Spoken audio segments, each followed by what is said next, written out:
ہم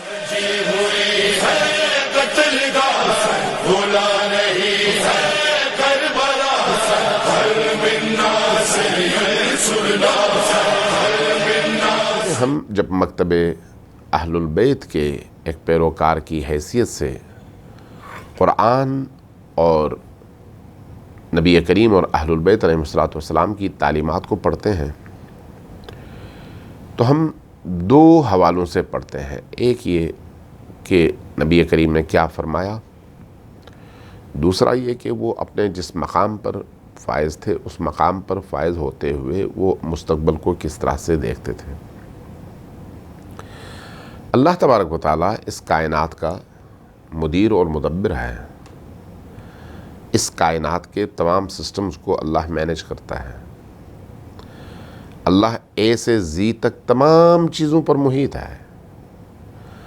دنیا میں کوئی شاخ و برگ اور کوئی پتا ایسا نہیں ہے جو اس کے ارادے کے بغیر ہل بھی سکے. لہٰذا جو بڑے بڑے واقعات ہوتے ہیں ان واقعات کے پیچھے اسباب اور علل بھی ہوتے ہیں، اور انہی اسباب اور علل کے ساتھ ساتھ اللہ کی حکمتیں اور اس کی مقدرات بھی کار فرما ہوتی ہیں. کربلا کا واقعہ صرف وقتی طور پر کسی حکمران کے خلاف جذباتی رد عمل نہیں تھا. چونکہ دین تا قیامت آیا ہے، قیامت تک دین نے قائم رہنا ہے. دین کا قیام یہ نہیں ہے کہ آپ صرف نمازیں پڑھیں اور کہیں کہ دین قائم ہو گیا. دین کے قیام کا مطلب یہ نہیں ہے کہ روزے میں آپ روزے رکھیں اور اس کے بعد سارا سال اپنی مرضی کریں اور کہیں کہ دین ہے. دین کا مطلب یہ نہیں ہے کہ آپ کے معاشرے کے بدترین لوگ آپ کے حاکم بنیں اور آپ کو اجازت دے دیں کہ آپ نماز پڑھ لیں، روزہ رکھ لیں، مسجد کھول لیں، تو اس کا مطلب ہے دین موجود ہے. نہیں، یہ نہیں ہے دین کا مطلب. دین کا مطلب سسٹم ہے، نظام ہے، ایک ایسا نظام جس سے گزر کر ہر انسان پیوریفائی ہوتا ہے، سانچے میں ڈھلتا ہے، تربیت پاتا ہے، رشد کرتا ہے، نشو و نما پاتا ہے، تکامل کی طرف سفر کرتا ہے. جس طرح سے ایک بچہ پیدائش کے بعد اپنے ایک نیچرل پروسیس کے تحت آہستہ آہستہ بڑھتا ہے اور قد کاٹھ نکالتا ہے، لڑکپن میں داخل ہوتا ہے، جوانی میں داخل ہوتا ہے، پھر شادی کرتا ہے، پھر خود باپ بنتا ہے. ایک پروسیس ہے، اور جیسے جیسے اس کی عمر آگے بڑھتی چلی جاتی ہے وہ کامل سے کامل تر ہوتا چلا جاتا ہے. یہ اس کے جسم کی نشو و نما کا ایک سانچہ اور ایک ڈھانچہ ہے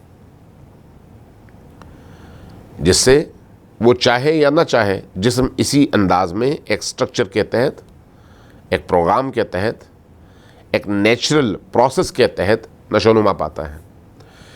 دین آتا ہے اس نیچرل پروسیس کے ساتھ ساتھ انسان کو فکری حوالے سے، روح کے حوالے سے، سوچ کے حوالے سے، پریکٹیکلٹی کے حوالے سے، اس کے پریکٹیکل اعمال کے حوالے سے اس کو ایک سانچے میں ڈھال کر ایک مومن بنائے.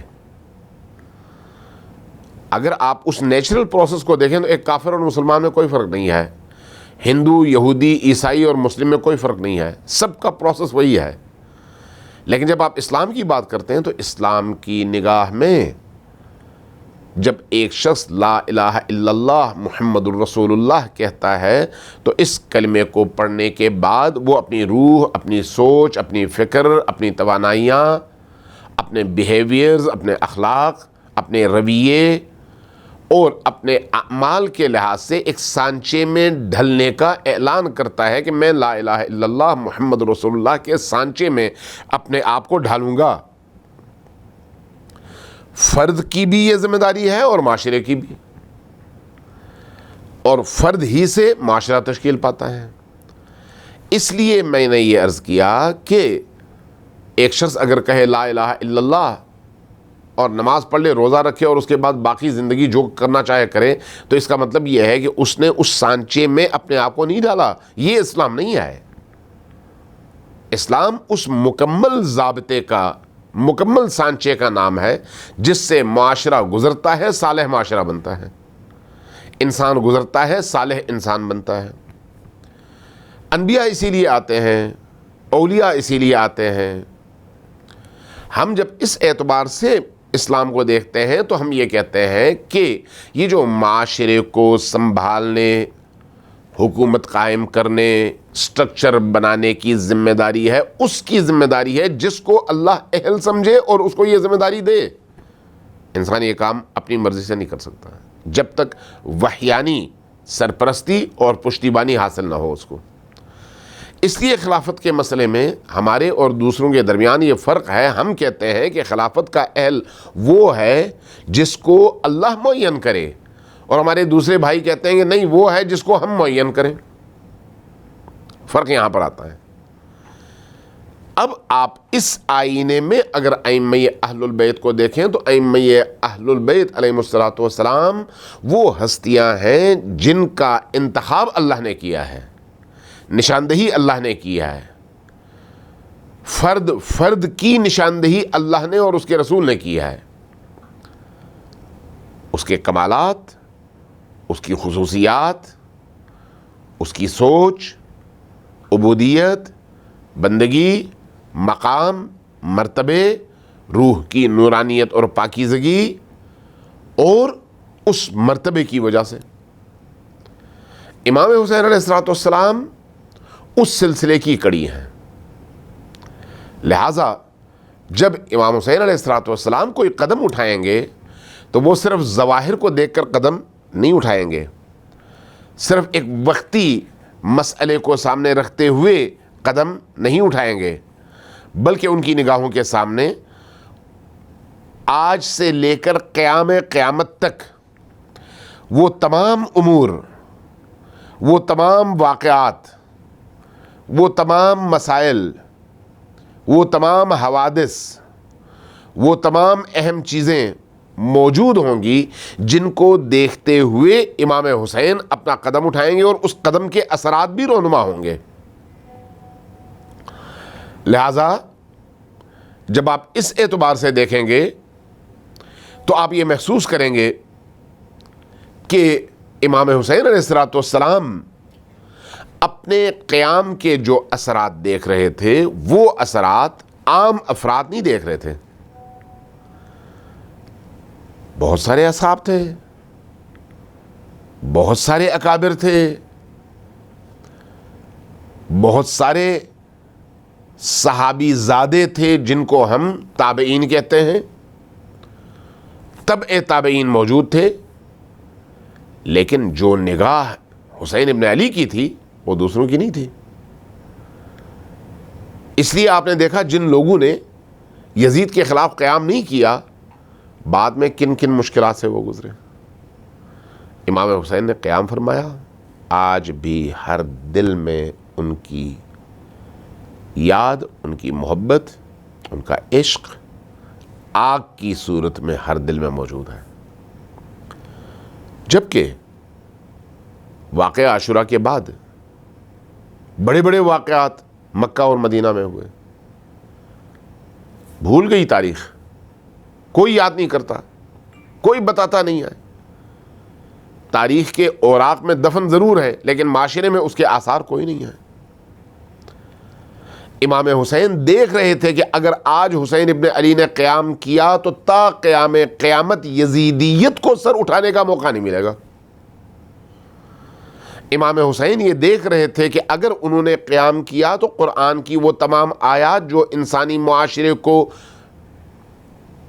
ظلم کے خلاف بغاوت کے لیے، جبر کے خلاف بغاوت کے لیے، زیادتی کے خلاف متحد ہونے کے لیے، جہالت کے خلاف اپنی قوت استعمال کرنے کے لیے تحریص کرتی ہیں، ترغیب دلاتی ہیں، شوق دلاتی ہیں، ان آیات کے ہیرو کے طور پر حسین ابن علی کا کردار تا قیام قیامت زندہ رہے گا، اور ہر وہ انسان جو دنیا کے کسی بھی کونے میں حق کی خاطر اٹھنے کی خواہش رکھے گا، اس کے سامنے ایک ہی ہیرو ہوگا جس کو حسین ابن علی کہتے ہیں، جس نے اپنی اس بے کسی کے عالم میں بھی حق کی خاطر جو قیام کیا، اس قیام کی طول تاریخ میں کوئی مثال نہیں ملتی۔ امام حسین یہ ساری چیزیں دیکھ رہے تھے،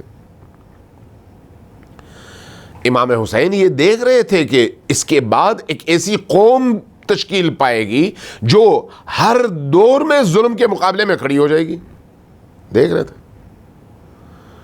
امام حسین یہ دیکھ رہے تھے کہ اس کے بعد کسی یزید کو اپنے زمانے میں یزید بننے کی جرأت نہیں ہوگی، اس لیے کہ اس کے سامنے یزید ابن معاویہ کا انجام ہوگا، وہ دیکھ رہے تھے۔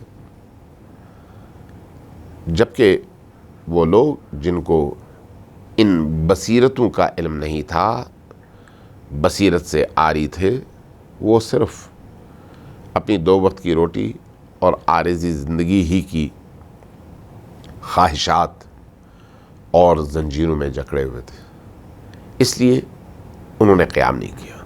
جب قیام نہیں کیا تو ایک بہت بڑی اکثریت اہل مکہ کی ایسی ہے، ایک بہت بڑی اکثریت اہل مدینہ کی ایسی ہے جنہوں نے واقعہ کربلا کے بعد ذلت آمیز ترین زندگی گزاری، ذلت آمیز ترین، موت کو ذلت کے ساتھ قبول کیا، لیکن کبھی بھی عزت نہیں پائی۔ حسین ابن علی نے سر کٹا کر جو عزت پائی، وہ عزت ہے جس کی مثال طول تاریخ میں نہیں ملتی، طول تاریخ میں۔ اس لیے حسین کی نگاہ الہی نگاہ تھی، حسین کی نگاہ معنوی نگاہ تھی، حسین کی نگاہ تا قیام قیامت تھی۔ حسین ابن علی علیہ السلام کی نگاہ وہ نگاہ تھی جس کے سامنے کوئی پردہ نہیں تھا، لہٰذا ان کے ایک ایک قدم کا اثر تا قیام قیامت روئے زمین پر نظر آتا ہے اور آتا رہے گا۔ اس لیے جو لوگ اس بصیرت اور اس نظر سے محروم تھے، ان کا انجام اور ہوا، اور جس ہستی کے اندر یہ نگاہ تھی ان کی عاقبت اور ہوئی۔ لہٰذا آپ آج دیکھتے ہیں کہ حسین ابن علی علیہ السلام کی قبر، ان کا مزار، ان کا حرم، تمام دنیا کے حریت پسندوں کی آسائش اور قلبی اطمینان کا مرکز ہے۔ کون سی جگہ؟ کربلا۔ دوسروں کا ایسا نہیں ہے، لیکن امام حسین کا ایسا ہے، اس لیے کہ امام حسین کی نگاہ تا قیام قیامت دیکھ رہی تھی۔ لہٰذا امام حسین علیہ السلام کو اپنی طرح نہیں سمجھنا چاہیے، امام حسین کو اللہ کی نگاہ سے دیکھیں، نبی کریم کی نگاہ سے دیکھیں، امیر المؤمنین علی ابن ابی طالب اور حضرت زہرا سلام اللہ علیہا ان کی نورانی نگاہ سے دیکھیں، اندازہ ہو جائے گا کہ حسین کی بصیرت کتنی مضبوط، کتنی دوررس بصیرت تھی، اور اس کے نتائج کتنے اسلام کے لیے مفید تھے۔